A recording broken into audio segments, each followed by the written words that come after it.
Motion. Second. I'll second it, Mike Tyler. Hey, we have a first and a second. Is anybody object to revisions to the minutes proposed? No. One, twice. Hearing no objections, we will make those revisions. Thank you. Thank you. Okay, moving on to public comment. Who did we have? We had It was about the letter that Bill. Bill Weller was talking about. Wanted to talk about this, but it's already an agenda item. So Yeah, it's an agenda item, but I'd actually like to ask Mike Tyler if he'd like to make the announcement, or he would rather I go forward with it. No, go ahead, Bill.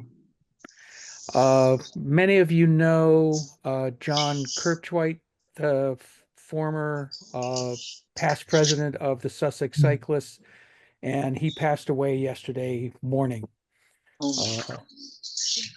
Surprise to many of us in the club, but still, he passed away, and we have no details yet as to what arrangements the family will be making.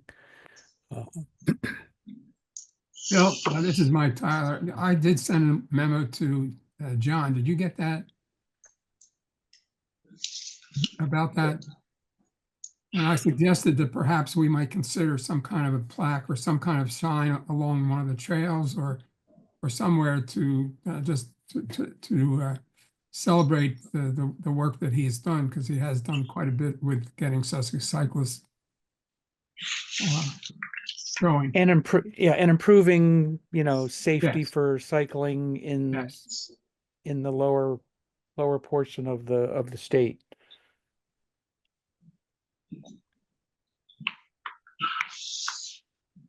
I have a comment. Go ahead, Walt. I'd like to appoint Mike Tyler and Bill and me as a 3-person committee, and we'll come up with that plaque and then decide where to put it. That's very appropriate. Okay.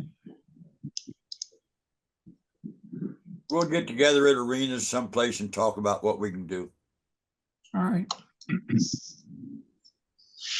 Does it do anything official for that, or they can just go ahead? Okay, sounds So good, Walt. Walt, your idea is that we'd come back to the council with a recommendation and they could decide. Whatever. Yeah. Okay. Just so it gets done, we got to get it done. Yeah, we do have a plaque on for Larry, what was his last name, on the bridge along the Junction Breakwater Trail. As somebody who did a lot of work for Sussex cyclists. Larry Wonderland. Yeah, Larry Wonderland. Yes, I'm sorry, I couldn't remember his name. But yeah, Larry and I and a couple other people, we were very active as cycling activists, and he really deserved some recognition that he got. Okay, Walt, so for the June 4th meeting, we'll make that an agenda item. Thank you. Okay, thanks. All right, was there anybody else from the public? Was that it? I thought, what did my notes then? That was it. Anybody else? Okay.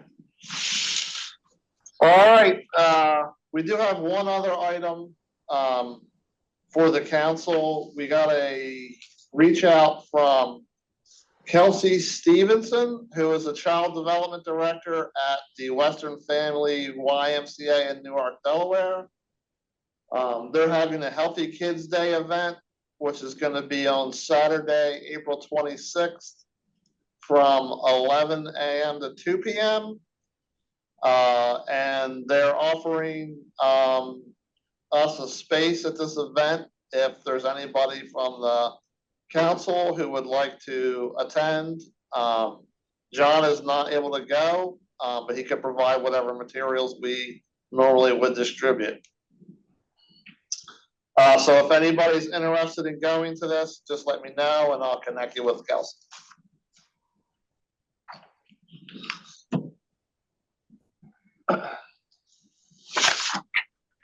Okay, so moving on to new business, the first item is. Hey, Tom, this is Mike Tyler. Can you hear me? Yep, go ahead, Mike. They're just on the minutes. If you look at page 4, where it says update the feasibility of the Georgetown to Lewis Trail. My name is not Mike Chale, it's Michael. It's Michael.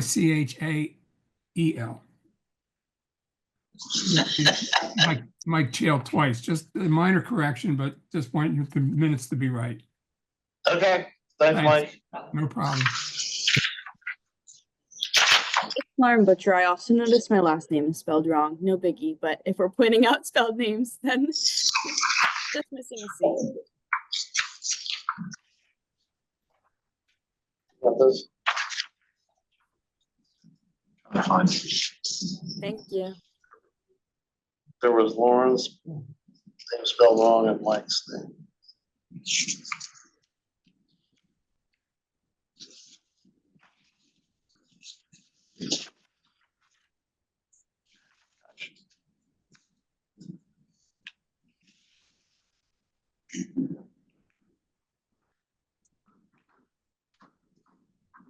Got this? Got Mike. Lauren, where was your name wrong at? At the very top. Oh, okay. Oh, yep. Okay. Thank you. All right, thank you. So moving on to new business, the first item is status of the Newport River Trail project. And we have Marco Boyce. I don't know. Yes, I'm listed. Can you hear me? I can hear you. Good. I'm listed under James Wilson as well. There's a couple of us here, looks like. Okay. So as long as you can hear me, that's good. I'll speak. Again, my name is Marco Boyce. I'm the project manager for the Newport River Trail. I work at Newcastle County Parks, for those who don't know me. With me today is Mike Campbell. He's a landscape architect and project manager for our consultant, Whitman Reckhart. We've been working diligently on this project for many years now, even dating back to some planning studies looking at this area for pathway connections between the town of Newport and the city of Wilmington. I think everybody's here to hear what we've heard from the federal government on this project. It's not paused. We're just kind of waiting for direction. Our friends at FHWA haven't really determined anything yet or have heard anything yet. I suspect that's the case for many of the federally funded projects. We also have another one with EDA that is also in the same boat. So we're just proceeding along as normal. And Mike is here to give a more detailed update on the status of the project and where we are. I do have a hard stop at 5:40. So if anybody has any pressing questions right off the bat, feel free to ask real quick.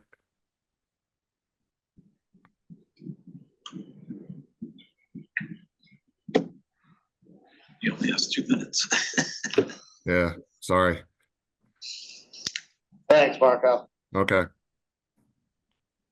So hi, everyone. I'm Mike Campbell with WRA, as Marco mentioned. I do have a brief presentation I can walk through and share on my screen. It is the exact same presentation that we gave at the last public meeting, and that is linked to the website with a video of this presentation. So in an effort to save everyone's time, I can either walk through the presentation now, or I can share the link to the website and the video that is on there. So. Yeah, Mike, why don't you go through, you can leave out some of the details, but give us the big picture.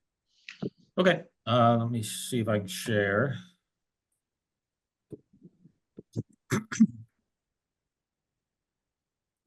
Are you all seeing my full presentation screen? Not yet. No? There we go. We got it now. Got it now? Okay, good. Yep. All right, I will walk through this. So just give a brief overview of the project in the background, talk a little bit about the design details and challenges. Marco mentioned the funding updates and offer some questions and answers from the team. The overall trail, we are looking at approximately 2 miles of separated shared use pathway and trail that will connect the town of Newport with the Jack Markell Trail. And I'm sure everyone here is familiar with both of those places. Project timeline,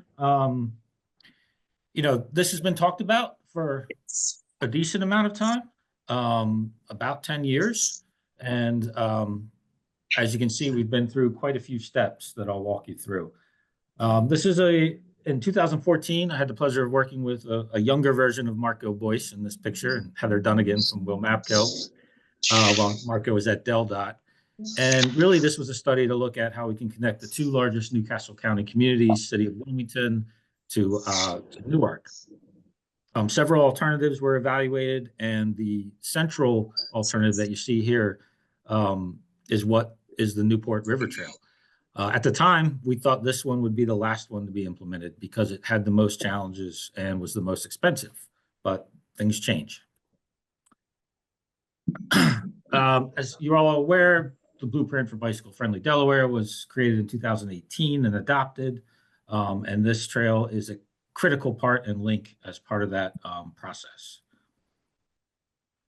The current bicycle facilities along Maryland Avenue, as you can tell, are not low stress. And the primary goal of this project was to provide that low stress connection between City of Wilmington and Newark. It was part of the Newcastle County Connecting Communities Initiative.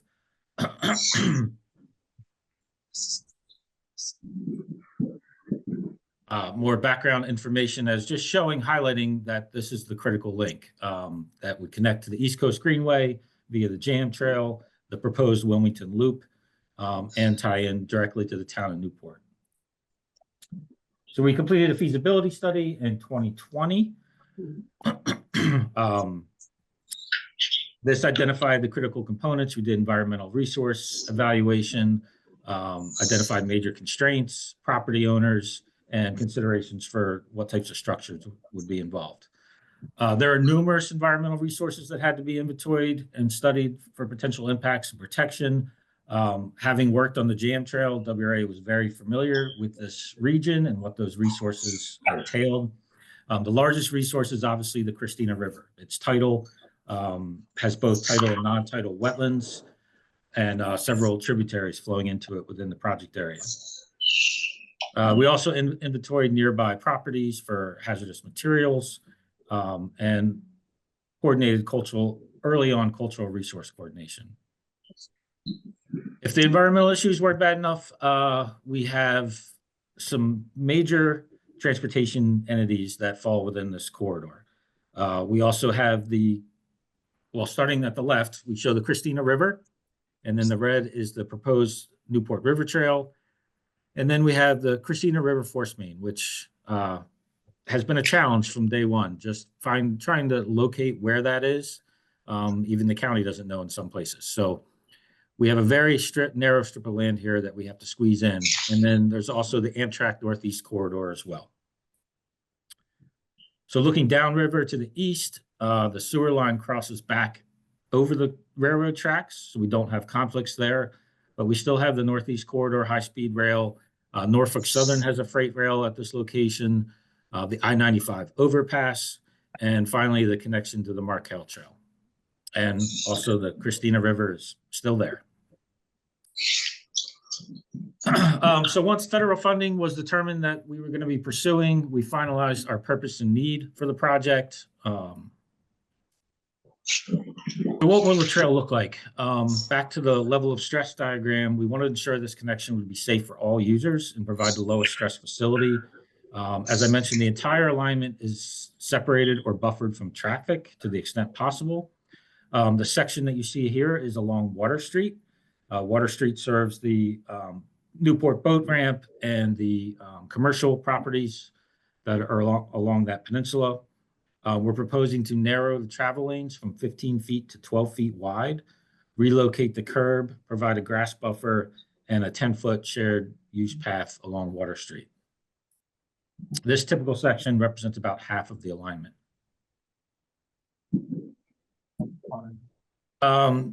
Once we leave the on-road portion or adjacent to on-road portion, we then have mainly structures. So similar to the Markel Trail and the elevated boardwalk structures, the proposed section is 14 feet wide.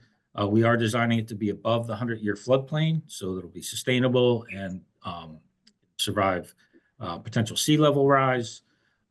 Traditional boardwalk decking will allow light and air and water to filter through this, so it'll minimize the amount of environmental impacts. It will be designed to carry a emergency vehicle and a small maintenance type vehicle.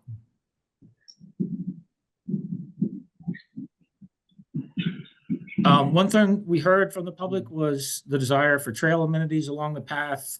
We know that, Marco and I have been discussing that the Markel Trail doesn't have a lot of signage associated with it. And so we wanted to try and include some potential improvements for wayfinding, help people orient where they are.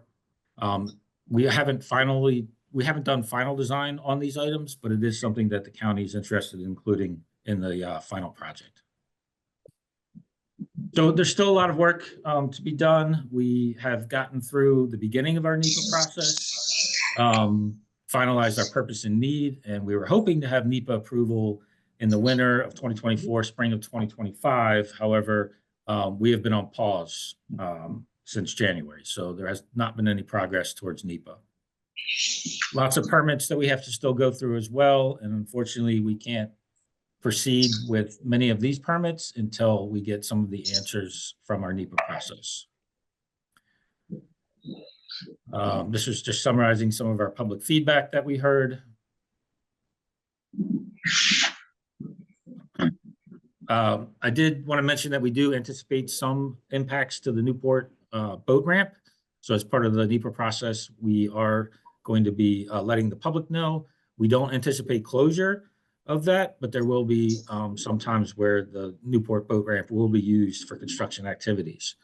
As you guys are aware, this is a very thin strip of land and construction is very complicated, and much of the materials will have to be barged down the river and constructed from the river itself. So the design was funded through the Delaware State Bond Bill. So all those design fundings are in place. A raise grant was submitted by Newcastle County and in 2023, and the grant was awarded in June, and $23 million was awarded for construction. So those funds will be dispersed directly to Newcastle County, not through DelDOT. Thank you, Joe Biden. This was just a little bit of summary on the raise grant. It was a partnership from several folks, including the Delaware Bike Council, that really got together and gave us, I think we had over 50 letters of recommendation for this. 45 signatories. There we go. So as far as implementation goes, we were hoping to be done final design and permitting and NEPA in 2025, and that way we could roll into construction in spring of 2026. I think we're on about a 6-month delay as of right now, and as Marco said, we do not have any indication from FHWA when we can proceed with continuing on with our NEPA process. So as I mentioned, everything is available on the website. You can contact Marco or Kendall at the county if anyone has any additional comments or questions.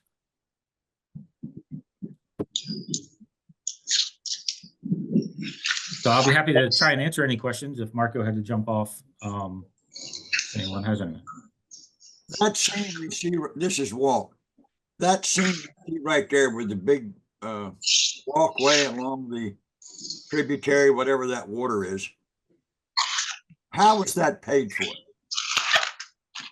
So the entire project, when we wrote the raise grant for the county, we were able to basically connect 2 environmental justice communities with the town of Newport and the city of Wilmington. So the entire project is funded through the federal FHWA funds through the RAISE grant. Well, I wouldn't look forward to any federal anything for a long time, but okay, you answered my question.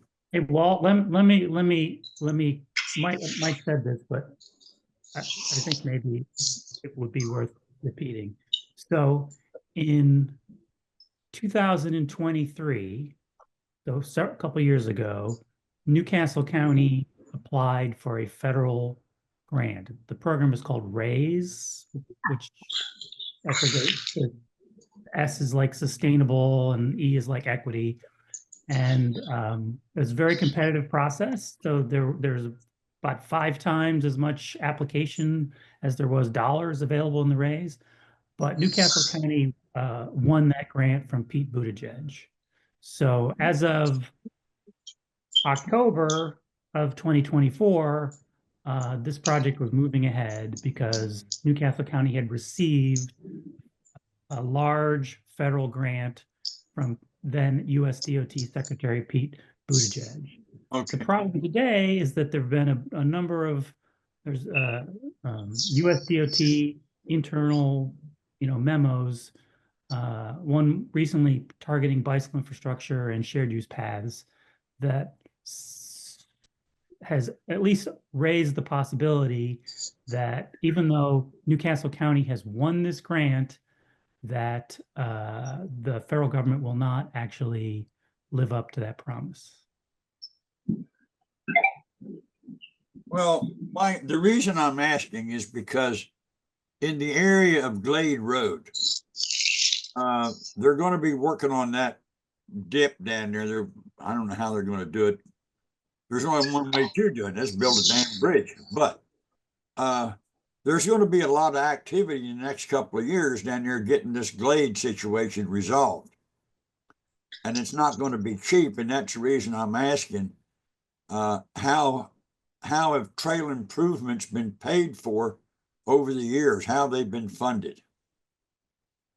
So this one was this program has, maybe some of the confusion is that every 4 to 8 years, this program gets a new name. So when Barack Obama was the president of the United States, this was called TIGER, Transportation Investments Generating Economic Recovery. And then under Trump, it got renamed as, I think, BUILD.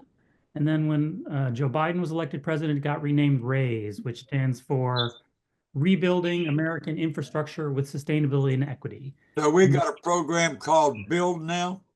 No, it was TIGER under Barack Obama, and then BUILD under Trump, and then RAISE under Joe Biden. And that what's falls the under better- the bipartisan infrastructure, the Right, BIL. it was an IIJ. It was an IIJ reauthorization of the previous TIGER program, but they renamed it when they reauthorized it. So these are the thing about the TIGER/BUILD/RAISE program is that they are, they're direct project grants. So normally when DelDOT gets transportation dollars, they come under what are called formula funds. So they're just sort of a big pot of money. And then DelDOT or whatever state DOT is involved, they're the ones that decide what the projects are. But TIGER or BUILD or RAISE is different. So in this case, Newcastle County went to Pete Buttigieg and said, we want to do this specific project. And a whole bunch of people all over the country said the same thing. We want to do this particular project. And Newcastle County won in 2023 a RAISE grant to build the Newport River Trail. Well, what's Build? Explain that in detail. So I can't remember so TIGER was Transportation Investments Generating Economic Recovery. BUILD was something else, but I can't remember what the acronym stood for. RAISE is Rebuilding American Infrastructure with Sustainability and Equity. And now it's no longer RAISE. I think it's back to BUILD. Okay, well, it'll be part of our minutes, so I'll figure it out. Don't worry. We're going to spend a lot of money down there in the Glade area because I can't believe somebody hadn't been killed down there as narrow as that road is. So the other thing that Mike, you didn't mention this, but since it's the Delaware Bicycle Council, I'm assuming most of us know this, but just in case, all this huge, gigantic project, really ambitious, multi-million-dollar project, actually started with a tiny little bit of money from the Delaware Bicycle Council in the form of a Bikeway Innovation Grant. We gave, I can't remember what year that was. Mike, do you remember what year we gave the grant? You know, I updated the presentation, James, and I don't think it made it into this copy, so I apologize. But I do have it, I think, in the public copy. We're not really excited. You know, we don't really care that much about getting credit. What we do care about is that the little tiny program that we manage leads to really big and ambitious projects like this.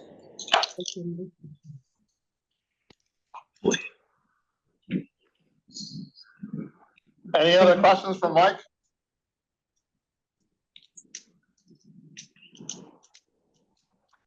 Okay, thanks, Mike. Nice All right. presentation. Thank you all again. We'll be happy to, you know, if we hear anything new. How much of the trail is raised? So about half of it is on structure. Okay. Once we leave Water Street and leave the Newport Peninsula there, then we are mainly on structure all the way to the Jack Markell Trail. Okay, and it's 10 feet wide? 14 feet 14. on structure from Beautiful. railing to railing. Okay, But great. the remainder of the trail where we do hit land or it's just a shared use path, we are 10 feet wide. Okay, thank you. By the way, for anybody on the council who has not been put your hand up to be on the grant subcommittee, this is if this seems cool to you, if this seems exciting to you, I urge you to put up I think we actually are doing that today, maybe putting together the grant subcommittee. That subcommittee is the committee that goes out and actually, I was on the committee the year that we gave the grant to the town of Newport for this project, and we went out there. We were walking, in that area that Mike Campbell was showing us, where the pictures. We were, tramping around in that little skinny area, hearing the train go by and everything, and we said this can happen, and we gave the money to get the project off the ground. Again, this is a multi-million-dollar project now, but it started with this tiny amount of Delaware Bicycle Council seed money. In the grand scheme of things, if it does move forward, this will have moved forward pretty quickly for such a large infrastructure project, from an idea turning into reality. So I'm going to editorialize just a tiny bit more. So I think there were two things that made this happen. One was Delaware Bicycle Council's grant program, which again didn't even exist, 10 years ago. So it's a little tiny grant program that gets these projects off the ground. And number two, then county executive, but now Governor Meyer got wind of this, and when it progressed a little bit farther, he really got Newcastle County government to make that raise application. This is not a DelDOT application to the government, but a Newcastle County application, and that was because then County Executive Meyer personally got involved. And James, there's one other item I failed in my condensed version of this. I did want to mention Harvey Hanna. Yep. Harvey Hanna owns this small strip that you see here between the railroad and the Christina River, and they've been an active partner in this project and have been great to have on the team. So yeah, that's my bad. I said two things are really important. It's really three things that made this happen. So this is this land does not belong to the public. It belongs to Harvey Hanna, which is they own that office park back there. And if they had not supported this and said, yes, we're going to provide you an easement, on land that we own to make this happen, that again, the project could not have gone forward. So My bad. Harvey Hanna is also is sort of the third really key big thing here that made this project possible. Who's on here from Harvey Hanna? Jordan, Hey, James, we're gonna go on. We're gonna talk about a couple more raise grants, okay? okay, So next item, Mike just talked about a huge project that's raised grant funded, but just so I think everybody knows this, we actually have 3 projects in Delaware that are hopefully going to be funded by raised grants. And John's going to provide a status for the other 2. All right, so I reached out to the project managers for each of these projects, and they each provided the following statements. So for the Georgetown to Lewis Trail, Fisher Road to Airport Road, recommendation to award was fully executed. In the coming weeks, our contract administration section will be working to get the contract documents signed and executed. It is anticipated construction to start late June of 2025 and be completed by July of 2026. So that project was approved to now move forward in construction. For the Martin Luther King Boulevard, South Little Creek Road Bicycle and Pedestrian Connector, as the project received a $12.25 million raise grant in July 2024. However, as everyone knows, in January of 2025, a temporary freeze was issued. The project is continuing with design. There is enough funding to get to preliminary plans in the currently funded scope of work for engineering design. Anticipate receiving a supplement of carbon reduction funds to fund the remainder of the planned development, but FHWA has frozen all authorization and obligation of federal funds to any discretionary grant project, including eligible formula funds. The project has completed substantial technical analysis for stormwater, bridge, traffic, and environmental impacts. If not able to get clarity on the fate of the grant funding and or ability to get new funds loaded into the project by mid-April, the project will start to lose its original schedule. However, the goal is to get the preliminary plan layout completed with the remaining funds. That's for the trail, right? Lewis Trail? No, that's for the MLK That's for Boulevard. the, okay, sorry about that. Okay. Lewis Trail is moving forward with construction, once construction documents are executed. She's on attendees. so let me summarize my understanding, John, and then you can correct me if I'm wrong. So what I'm hearing is that of the three raise grants that Delaware got in 2023 and 2024, Federal Highways has indicated that Lewis to Georgetown is obligated. There's a go-ahead to move on that one, but the other 2 are kind of in limbo. Well, I can't speak for Newport, but I can only speak for the MLK, but that is correct for MLK, is that the funds are still frozen at this time. Thanks, John. John, do we have an idea of what that contract was that was cut loose and this is for the completion from Georgetown to Lewis, right? This gives us the whole link. When that section is done, the entire link will be completed, correct? And do we know what kind of days or months or weeks that they had on that contract that you said that they just cut loose? It's not me, I have no idea. They said it'd be done by I July just said 26th. They start in June and they'll be done in July of 26. That's all I know. Okay, so it's 18 months or something. Thank you. Yep.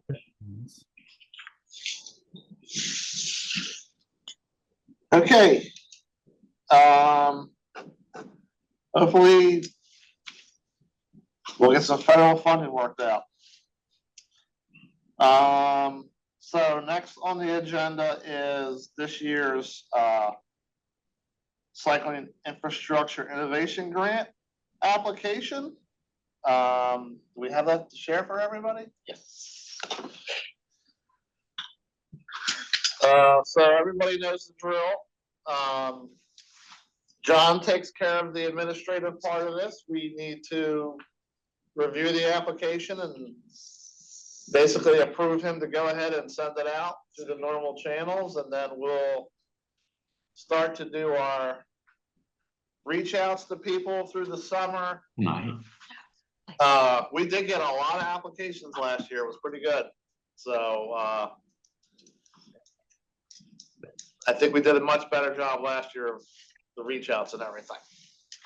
So I'll just add that this is the same application that has been used in previous years.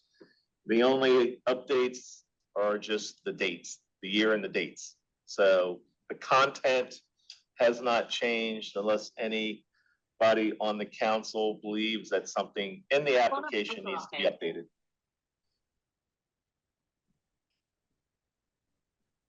Scott, Yep.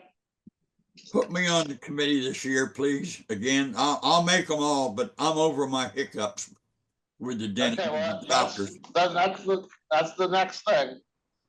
First, we gotta decide on if we like the application or not. But I'm writing your name down. And I'm willing to share it.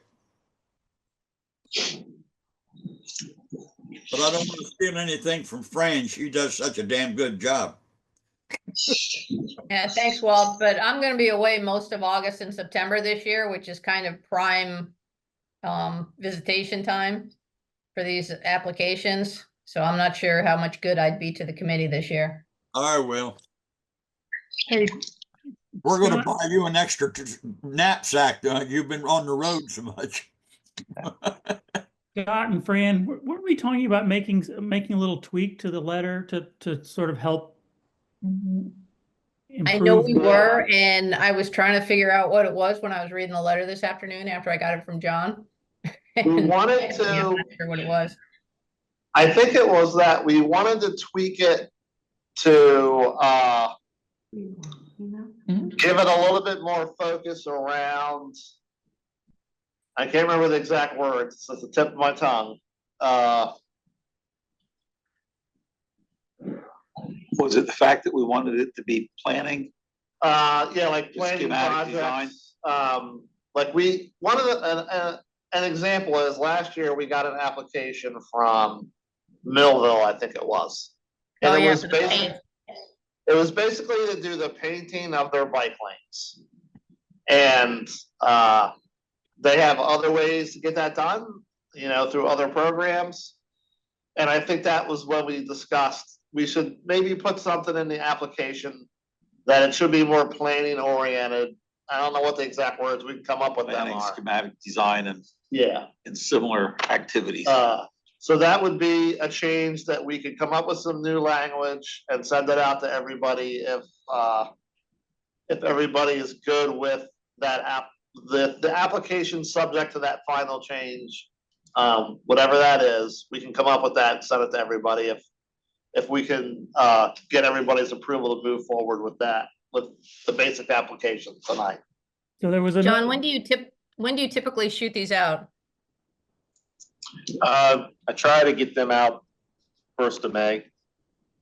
Okay, so basically we have this month to do any rewrites and get approval. Why don't Yeah. we do it now? Well, we would need somebody to suggest the language. So there was another application that I think illustrated a problem with the current letter, and that one I agree with about Millville, by the way. But there's also the one from Dover Kent MPO, where I think they wanted us to fund like renderings, so they wanted to, do some drawings. So I think the key language that maybe is missing is feasibility and cost. We want to fund study evaluations that look at a project idea and evaluate the idea's feasibility and puts a price tag on. John, if you can take us down to the bottom of page 2, where it says grant funds will be used for.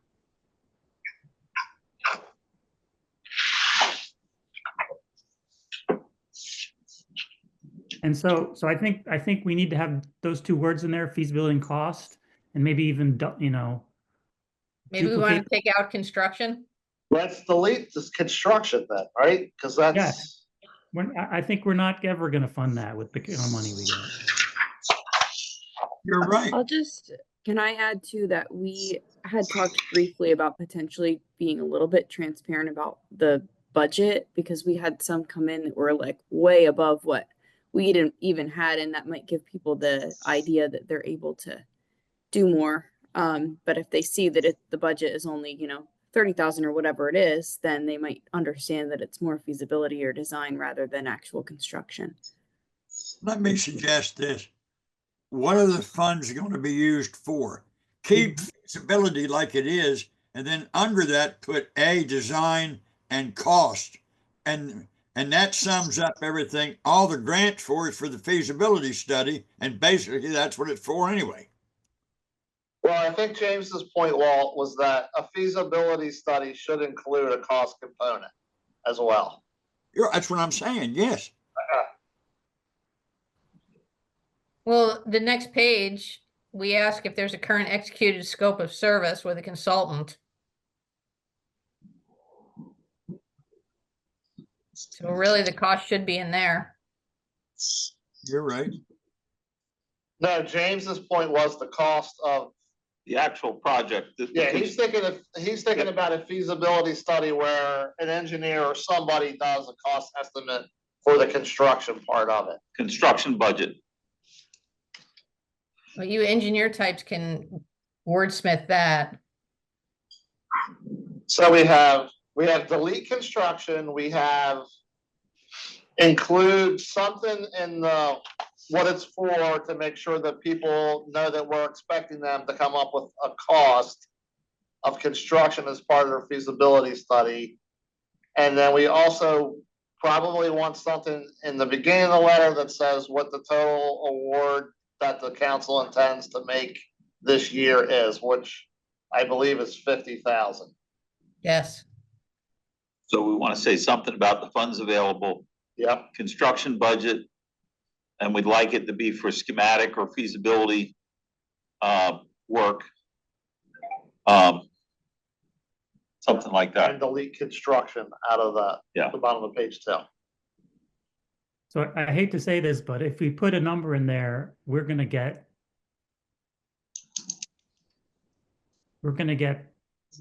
people putting in bids for that much money. Well, we ought to, James, I agree with whoever said transparency. I think we ought to have it in there that, that there's budgeted for $50,000 available, and there may be multiple awards made. Yeah.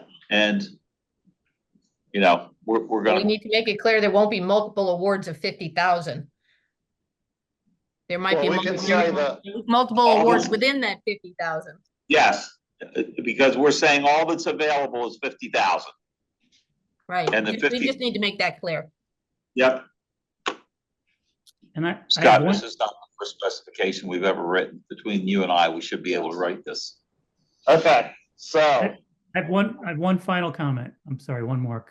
And this is just, I'm asking to put this in because if you don't put it in, Tell us what it is, James. it'll probably be an enormous amount of work for me. So we've over the years, what we have found over and over and over again is that every time we get one of these scope of works, they almost always, not always, but usually they include what they call outreach. So that's, a public meeting and, even like a website where it says go out to the public and, you know, like, here's this project, and, like, you know, fill in this form, and, you know, solicit public comment. And I would like to, I mean, the only reason we managed to squeeze in two awards this year was because I spent a lot of time getting those scopes pared down to take the outreach out. And that was the only way we managed to squeeze in 2 awards this year, plus a little extra money. I don't think that, I mean, I'm not against outreach and, you know, polls and social media posts and websites and all that kind of stuff, but I don't think the council should be funding that. I think we should really, you know, keep our eye on the ball. What are we doing here? We are taking a very, very small amount of money and making it available mostly to municipalities, sometimes to counties, to hire an engineering firm to get one of these, you know, pale engineers to go back to their cubicle and evaluate the feasibility and cost of a project. We don't want to fund all the bells and whistles of public outreach. We just want feasibility and cost. So maybe what we say in that, Scott, is something like public hearings and outreach will not be prioritized as high as the items listed above: feasibility, cost estimate, schematic design. Right. Yes. Well, if you guys look at, come down on page 3 to number 6, does the project have any declared support from local government and community? So I think we're kind of indicating there that they should already know the answer to that question without having a consulting firm do research and outreach. Yes.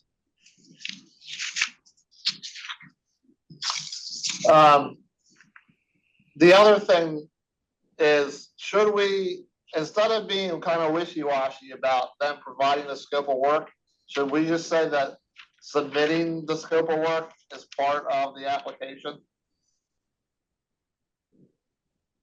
Well, I think, you know, from the beginning, we kind of wanted to make this somewhat simple, because what was Right. happening was smaller communities weren't able to provide a whole lot of upfront stuff because they don't have engineers on staff like some of the bigger communities, the bigger municipalities. So they were at a disadvantage when, you know, pretty much we'd always, if you know, if Seaford can't, you know, can't provide that, then, you know, this money is always going to go up to Newcastle County. Why don't we just put in there that that the grant committee will help the small communities and so forth fill it out to start with?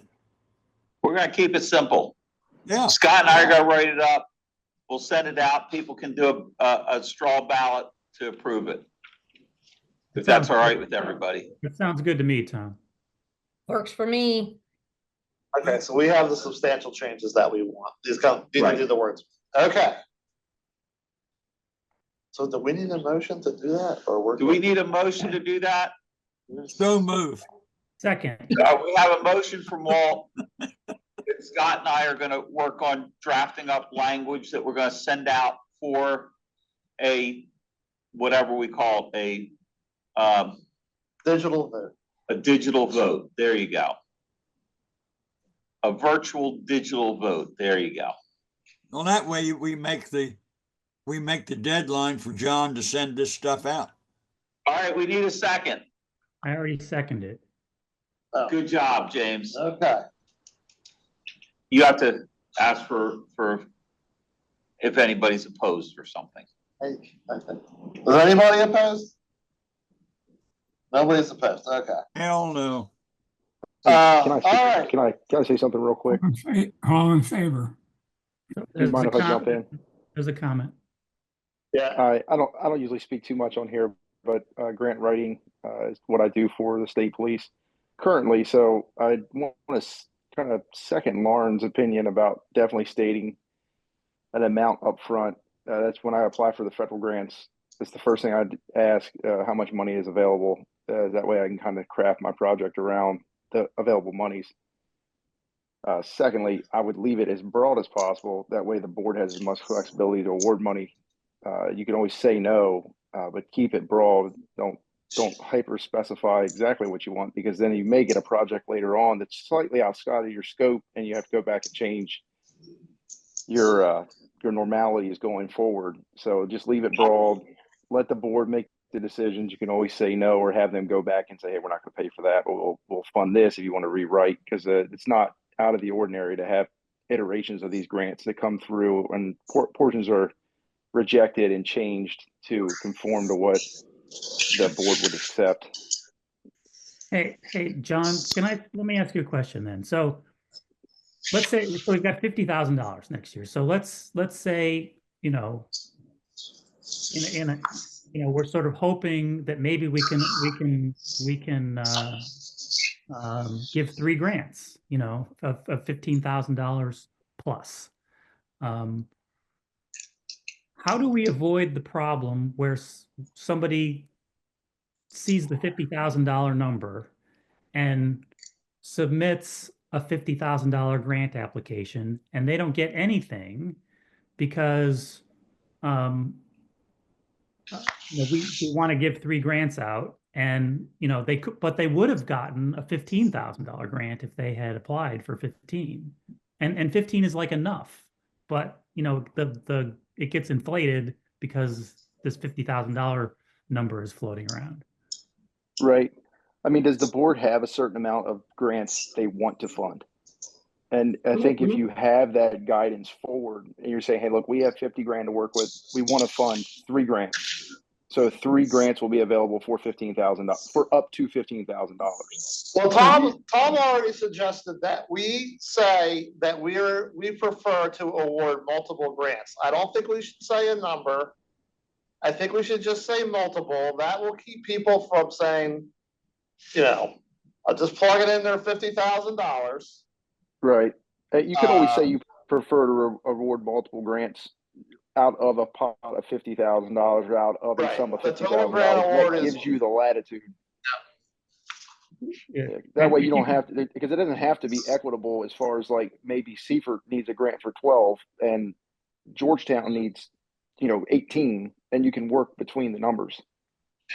Right. I mean, the thing that we don't have control over is if it's a more complicated, ambitious project, maybe we need to give that one, 35, and then the more simple one, we need to give 15.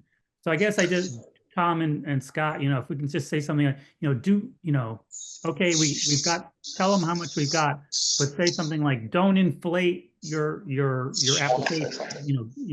I got that down, James. You gotta tell me how much you hate it later. Okay. She raised her hand. Scott, I think we have the working group. Oh, hold on, Lauren wanted to add something. Sorry.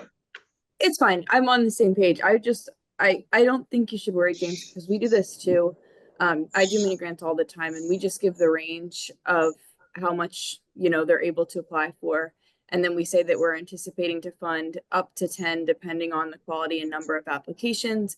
And you still have the power to go back and, if they do apply for 50, but you don't think it's worth that, you can go back and negotiate just like we did. I mean, we have to do, if you don't say a range, what happens is you get these $75,000 requests that you're going to have to go back and negotiate anyway. So I think it just gives a little bit more transparency and help for the people who are applying and understanding what the scope of the project is. So yeah, I agree with that. Here's the final word on this. Tom and I are going to come up with some language. We have Lauren and John Wheatley, who have a lot of experience with grant applications. We'll most likely get some input from James, and everybody else has a chance for input on the final language. As long as we're all good with the motion that we already made and approved, that we're going to revise the application. Okay, on to the working group. So we have one volunteer, Walt, who also volunteered to be the chair. And how many people do we normally have? 5. 5 people. Fran is out. I can do it again. This is Lauren. Thank you, Lauren. Is there anybody who on the council who has never participated in the subcommittee who would like to for the first time?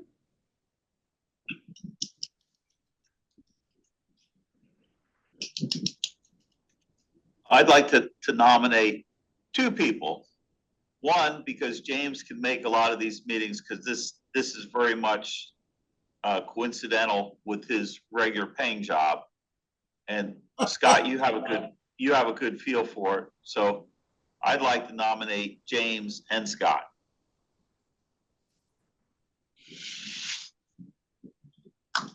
So, Yeah, I'm fine. All right, so does James accept? yeah, ask if James accepts. James, are you good, Are you good with Before I Tom's say that, nomination? is there anybody else on the council who would like my slot? Hey, wait, let me make a suggestion. Do you have to be on the council to be on the grant committee? Because Bill Cullen would be a damn good one on this committee. No, you have to be a member, Walt. Okay. Well, let's make him a member. He has to apply to Governor Meyer. Probably has to lead. That's in a different agenda item. I know it. How many you got so far, Scott?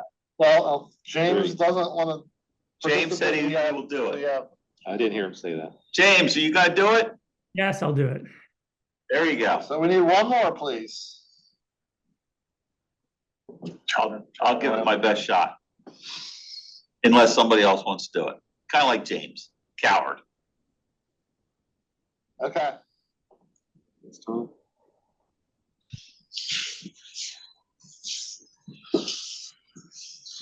Okay. Well, I mean, they were nominated, so. So the nominees are Walt, Lauren, James, Scott, and Tom Hartley. Move, we close the nominations. So moved. Anybody have any objections? Any objections?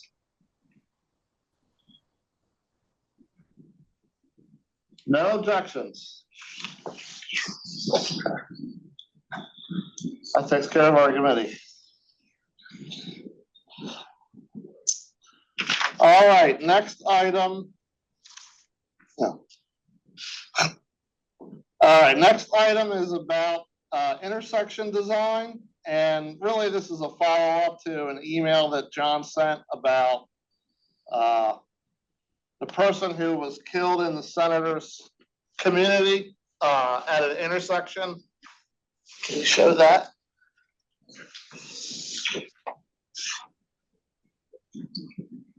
So just gonna pull up an aerial and show everybody, if you haven't seen this, what actually happened here.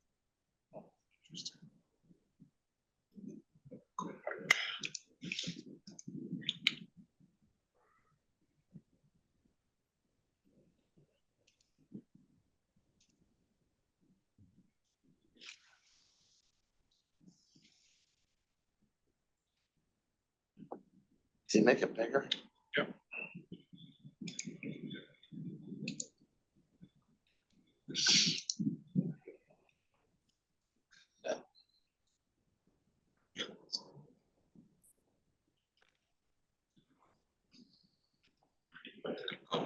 You had it right there. Adobe. Right there. Hit that X on that. Hit that X. And an X out of that comments right there. Okay, is everybody seeing that? All right, zoom up again. Scott, can we get it full screen? There we go. Get closer. Well, you got a pan. Move this out of the way.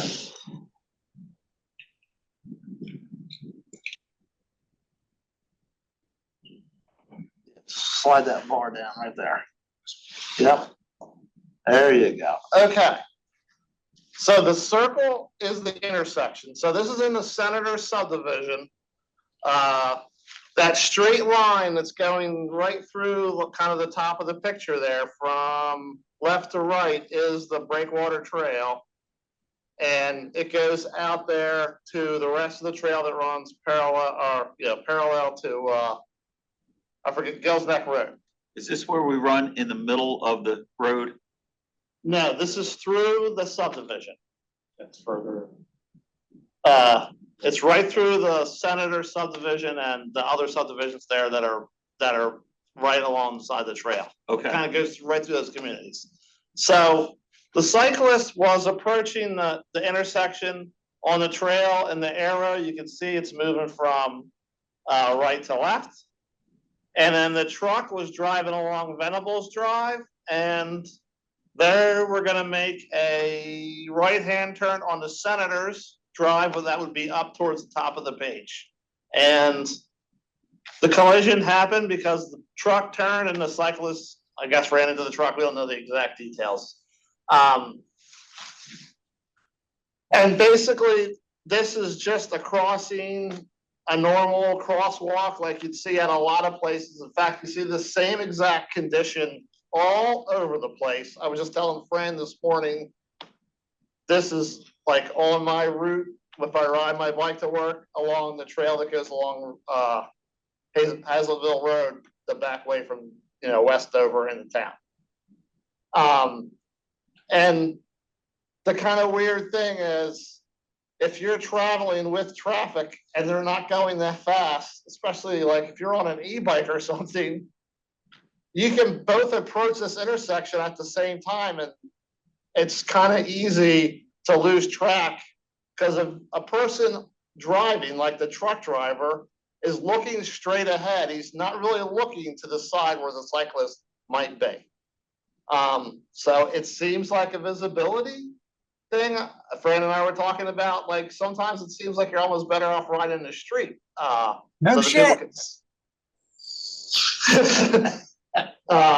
So anyway, but there is a way. I mean, there are methods to design intersections to avoid or to kind of help out with this situation, which is prevalent in a lot of places. So I think James is going to show, James has a couple slides to talk about that. Yeah, can you go back to the attachments? Or the stuff that John sent you? This one?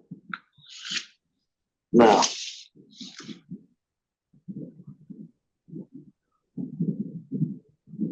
What's the target?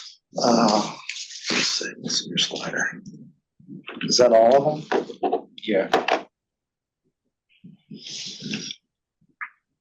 Just corrector.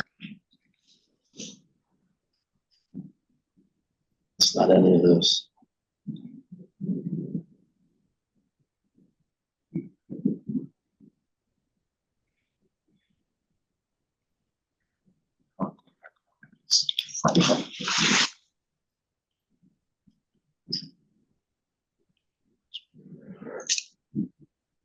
That was all the stuff that John emailed you guys. All the stuff we got here.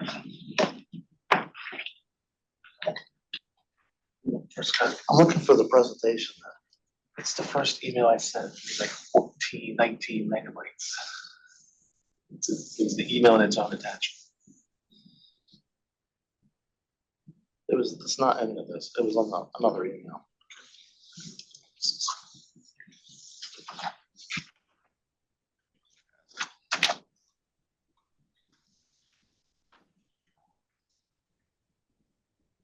Yeah, it was the very first.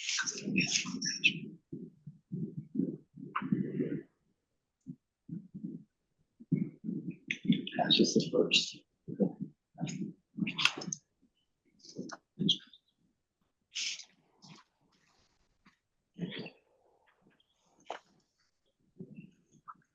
What's that?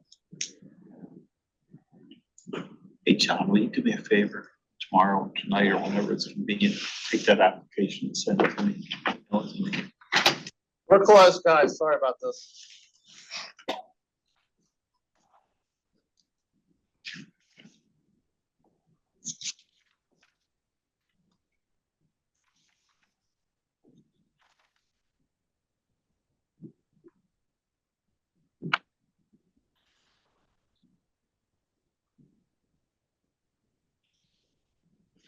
Okay, James, you're up. We'll talk about speed tables.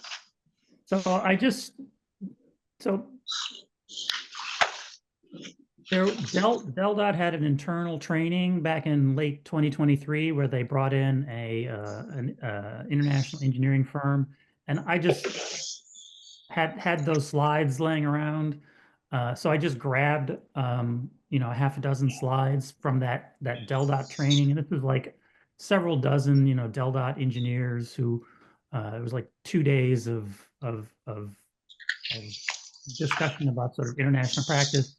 And I asked the guy from the name of the firm was Mobicon, and I asked him, and I said, you've talked a bunch, we had 2 days of discussions about how to make a place more bicycle friendly and improve bicycle infrastructure. But if you had to really just like absolutely simplify it to the absolute essentials, the most important things for a community to do to make itself more bicycle friendly, what would you recommend? And he said, well, it's all about intersections. And so the two pieces of bicycle infrastructure that you absolutely need to have in your community if it's going to be safe and appealing for people to bike is, number one, bicycle friendly roundabouts, and number two, what are variously called raised intersections or sometimes speed tables. And again, this is because it's all about intersections, as we know from this fatality that just happened, and the multiple presentations I've done over the years of the council where I look back on the bicycle fatalities on the year. Either all the fatalities or 4 out of 5 or 5 out of 6 occur at some type of intersection. So scroll down, and I'm just going to take like 2 minutes to just show some pictures. So this is a just a slow little street, but you see the raised intersection there where cars are going on the street, and that's where the pedestrians cross. And so you've got just a little gentle speed table or raised crossing. Scroll down. And that's just where they're sort of putting some labels on things. Scroll down. Here's another example of a little local street. Scroll down. And again, you've got this where that you don't just have it's a little hard to see there, but where it says raised intersection, it's not just a crosswalk, the street is raised very gently at that point. So it's a place where cars have to slow down because it essentially forms what is called a speed table. So it's not a speed bump because it's more gentle, but that's where you have the crossing, and that's where you do the raise. Scroll down. Scroll down. There's another one there on the right. You see, it's just a little bit of a raise. Scroll down.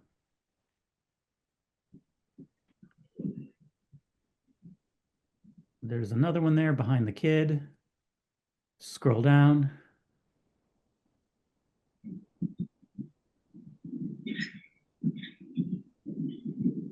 And there on the left, you can see it's a that's a street. That's a little local street there. Actually, that one's really confusing because it's got they put up some sort of barriers there. So that's not a good example. Scroll down. There's a better example. So what you're seeing here on the right picture is that's the street. That's a street, a little side street, and then on the other, and then in the background is sort of the main road, and the sidewalk and cycling area. You can see it's up on this sort of like slightly raised table. Scroll down. There's another example. Again, on the right, that's a street. So when you're in a car, you're driving out onto sort of a more main road, but to get there, you have to go up this very, very gentle incline. Scroll down. I think that's the same thing. Scroll down. James, that's basically the same condition that we're looking at where this accident happened is exactly what's in this picture, pretty much. Scroll down. And that's another perspective. I think this is the last one. So again, if you're looking straight into the photo, that's kind of the main road. Over there to the right is a side street. In order to get from the side street to the main road or the main street over to take, make a turn into the side street, you've got this raised sidewalk and bike lane. And it doesn't just stop and then, you go down to the the way it works in at that example in the Senators. It's continuous. So both for the sidewalk and the bikeway, that goes just straight flush across the street. But so if you're a vehicle and you're driving, you have to come up onto this speed table when you are crossing over the sidewalk and the bikeway. So it sort of flips it. The way we do it here normally, if you're walking or cycling, you come down and you come, when you hit the intersection, you enter the domain of the car. And so since there's no change in elevation, drivers just don't have to, really slow down at all. But when you flip it this way so that the sidewalks and the bikeways, are up on the speed table, it forces drivers to slow down a little bit as they go over the sidewalk and bikeway. I think that's the last, might be the last photo. Oh, I guess there's just a kind of a plan view. Is that the last one? When that happens, we going into a roundabout. Yeah, that's it. So, anything else, James, on the No. examples? No, just So, that's it. Stop sharing. So, James asked me to look at some of the design resources, and one of the things that Delta has on their website is what's that thing called? The Complete Streets Guide, which doesn't specifically talk about speed tables, but there is, I think there's 22 different design references in the Complete Streets Guide. One of those is the DelDOT Traffic Calming Manual, which does include these speed tables. And so all these things are kind of known to the folks at DelDOT, and they're all things that they could probably implement. But in the case of a subdivision development, I don't know, it depends on where it is and who the regulatory agencies that are reviewing it are, but there's a good chance that these are just going to local agency review, and they may not even think about these kind of things in terms of, a lot of communities are getting trails in the communities, and you guys can think, like, on that trail, there's kids driving up and down that thing all the time, and they're not really paying attention. We all know they're not. So we just kind of wanted to throw this out for everybody to be aware of, and it might be something where the council needs to bring some more awareness to the regulatory community, especially the local reviewers like the towns and the counties, what all these different resources and possible things are to help improve safety at some of these intersections where, like this one, you would never expect there to be an accident in this situation in the middle of a subdivision like this. Not a fatality. Right, not a fatality. And so the other thing is, are those developments that are there off Gills Neck Road, a portion of them, the HOA, the POA owns the roads.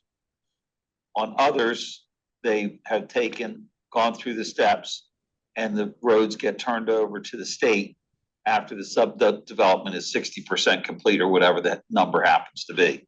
And so I don't remember which one the senators fall into. It's private. It's private.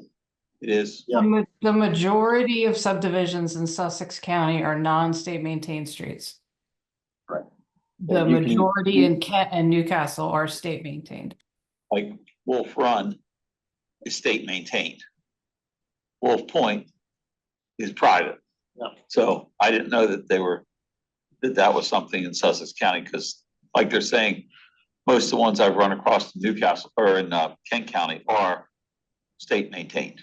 Well, we do plan review for all kinds of towns and Newcastle County as well. And I can tell you that if we tried to tell a designer that you need to put in these speed tables along certain parts of your streets, we would hear a bunch of grief about that, because they would say, we're not required to do that. And there is nothing, Right. there's no, like, there might be some obscure sentence in a town code someplace, but there's nothing explicitly that talks, and any of the people that we work with, that explicitly talk about having to put in things like this for trail safety and things. So I don't know. It's just something that we wanted to throw out there so everybody was aware of it. I think the advocacy needs to come at the planning and zoning level, like you're saying, that if we could build in some type of regulation when they're reviewing that final subdivision approval, because Senators is private maintained roadways by that development. So that would be a key point to advocate for moving forward with any new planned subdivision. Make it a requirement, make it a regulation. Yeah, so we could think about in the future some educational things that maybe SCAT or something like that, where we could talk about some of these things on behalf of the Bike Council, things that towns might want to look at. Or somehow get it written in that as they're doing the sub-development review, that somehow that there's safe street regulations are part of the consideration, at least. Something. Yeah, that's kind of the angle I was taking on that as well.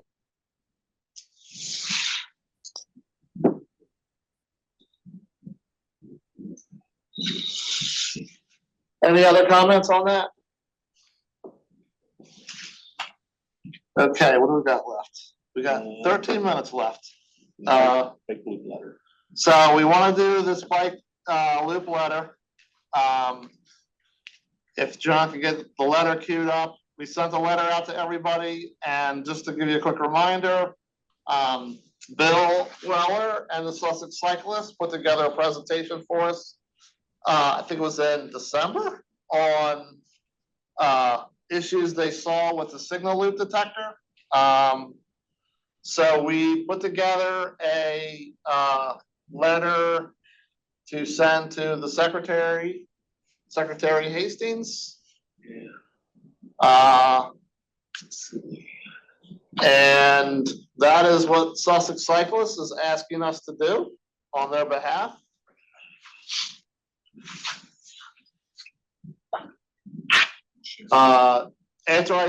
John sent it out, I think yesterday. We did get some comments back, and hopefully we have a revised one.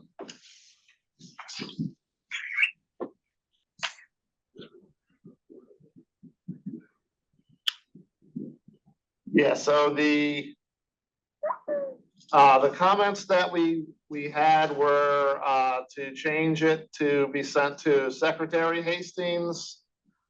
James suggested that we actually attach a copy of the application. And I had included language where we were basically requesting that DelDOT consider this, and Sussex Cyclists is asking us to make a little bit more of a stronger recommendation if we're going to go ahead and send this letter.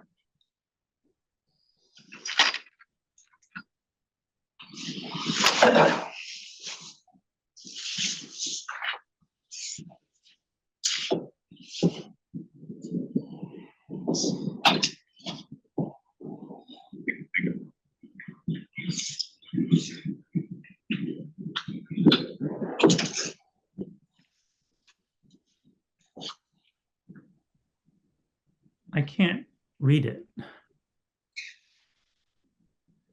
that you, James? Yeah, is it make it a little bigger? We do full screen. That's-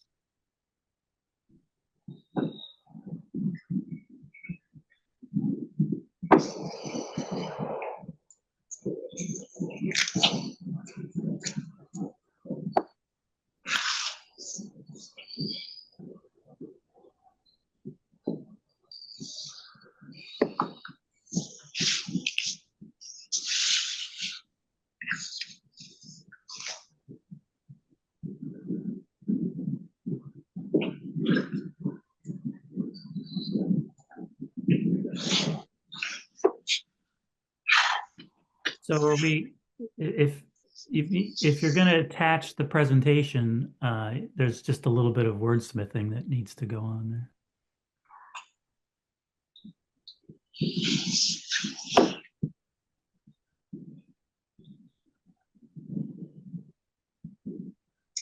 If we're gonna send this, James, what I think we'll do is email it and we can attach a PDF of the presentation that way. Like maybe Where does this, so you've got these examples serve as a benchmark for our proposed solution, and we'd be glad to share a copy of the presentation with you. So if the presentation is attached, it shouldn't say that. It should say these I got examples you. serve as a benchmark for our proposed solution as shown in the attached presentation. does this go in the standard, the design standard for the state? We don't really know where it would go in. We're just asking them to. We don't know where it should go. It's just nice to give them something specific. There is This is what we want. loop detector details in the standard details. Yeah. So I think eventually, if it was gonna happen, it would make its way to that.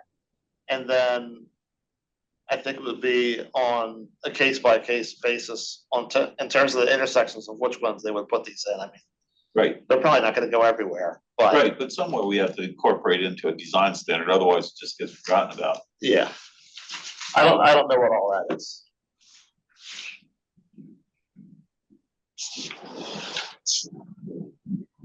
The basic ask is, can you include dedicated loop detectors for bicycle lanes at new and improved intersections? Yeah, I think we have to tell them that it needs to be. Yeah, Mike, go ahead. Yeah, there was a bike detector on Postal Lane where it crossed Plantations Road, because I remember riding it and the light changed for me. I think it may still be there. I don't know. But in the letter, I wouldn't say we're recommending. I say we recommend that DelDOT adopt design requirements. I'd be more forceful. If we say we, Yes, that's what.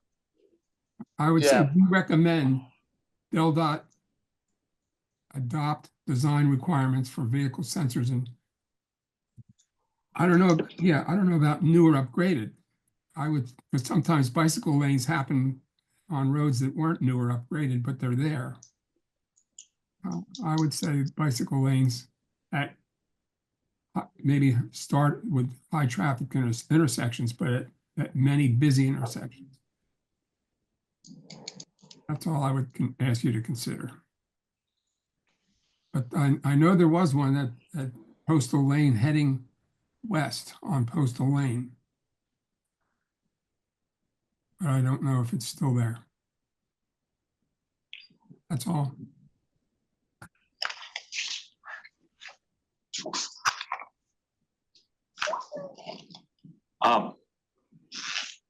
So move to send the letter As amended as amended. by the discussion today. Yes, Does your motion include Mike's suggestion that we absolutely, take out new and improved and we make that a little bit more general? sure. Okay.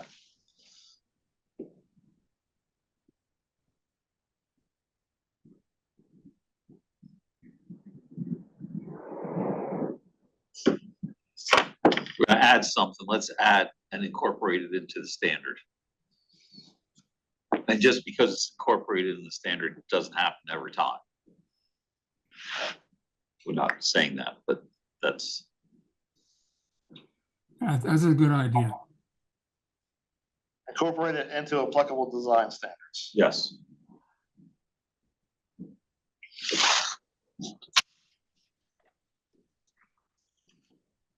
Okay, so we have a motion from Tom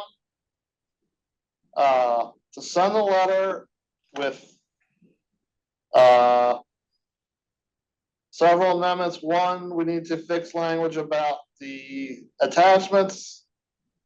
We have a suggestion to not limit it to new and improved intersections, but change that language to something like busy or high traffic capacity or something like that. We'll come up with the exact words. And then we also have a suggestion to add incorporation into applicable design standards as well.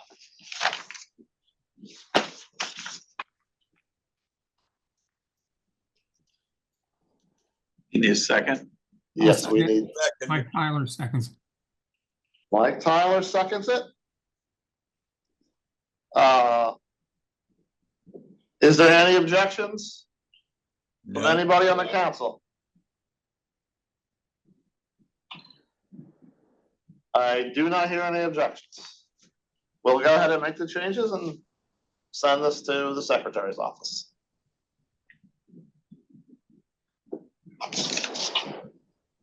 I really think the last one was the update of the feasibility of the Georgetown to Lewis Trail. Yeah, Oh, that's the trail crossing that's the trail crossing. going over Route 9, Right. bridge at grade tunnel. I don't know, Walt, do you have any updates? Yeah, I've been talking to Todd Lawson about a tunnel, and I've reached out to a couple of engineers that we've dealt with on projects that I'm familiar with, that I'm working with.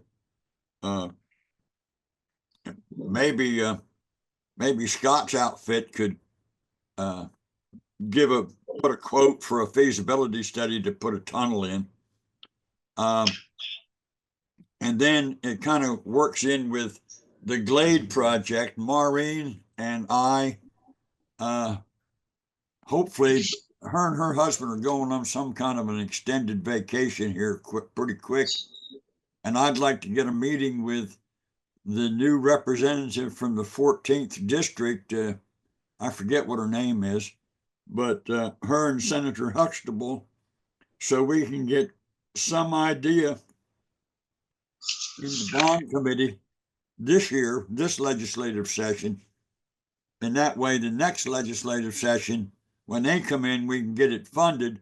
And I've already talked to Todd Lawson about putting in a grant for the study.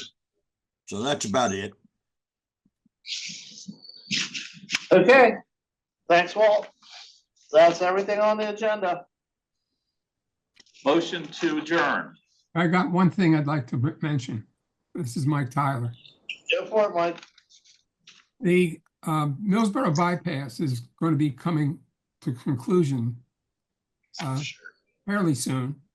It's been a long time coming. But if you remember when Carper was president, there was a ride from Smyrna to Dover and back on the new road before cars went on it. I'm just wondering if there would be any opportunity to make have a bicycle ride that goes over and back.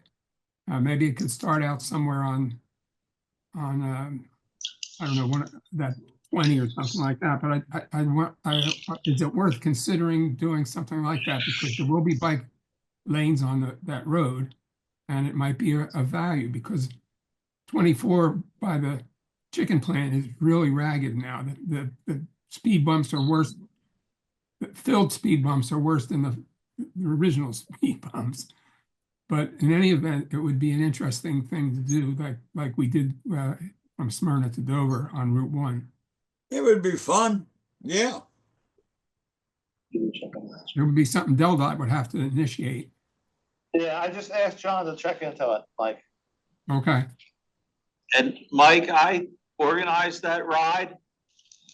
I think I got a t-shirt that I saw not long ago. But in any event, so I think somebody has to push it along. And then I do think John has to just see if he can get,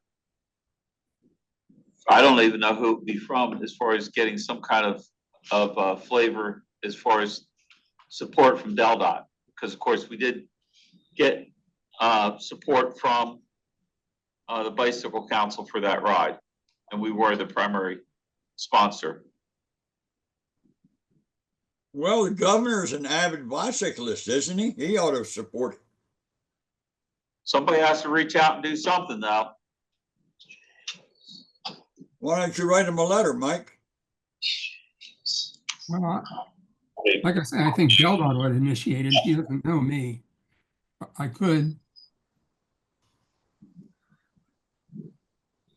I think we have a better cooperative state government, personally. I've been getting good feedbacks on what I do.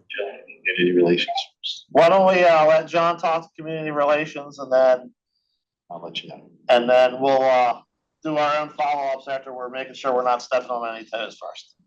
Okay. And is that a new road that's opening up? I don't know. I'm ignorant of this. Yeah. Is it opened yet?